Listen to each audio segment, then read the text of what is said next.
새 정부가 별도의 전담 조직을 만들어서 각종 부동산 세제를 손보기로 했습니다. 조세 원리에 맞게 개편하겠다는 입장을 거듭 강조했는데 어떤 변화가 생길지 주목되고 있습니다. 강희경 기자가 보도합니다. 문재인 정부가 부동산 증세 정책을 추진할 수 있었던 주요 근거 가운데 하나는 낮은 보유세 실효세율이었습니다. 실질적인 세 부담률이 다른 나라보다 크게 낮다는 이유로 종합 부동산세율 등을 인상해왔습니다.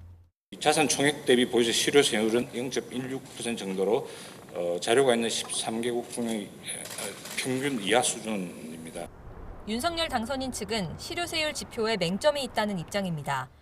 보유세액을 부동산 총액으로 나눠 계산하는데 부동산 총액 가치 측정법이 나라마다 달라 국가별 실효세율을 비교하는 게 적절하지 않다는 겁니다. 이에 따라 대통령직 인수위원회는 새 정부가 출범하면 부동산 세제를 전반적으로 정상화하기 위한 TF를 발족하기로 했습니다. 조세 원리에 맞춘 개편에 주안점을 뒀습니다.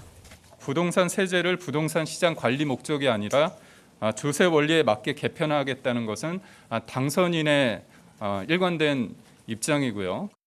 대략적인 개편 방안은 후보 시절 공약집을 통해 짐작해 볼 수 있습니다.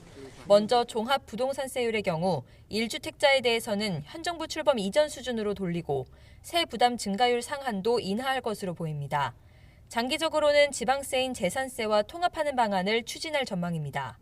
종부세는 그냥 폐지하는 것이 아니라 재산세와 두 개를 합쳐가지고 합당한 과세를 하겠다 이렇게 말씀을 드렸습니다.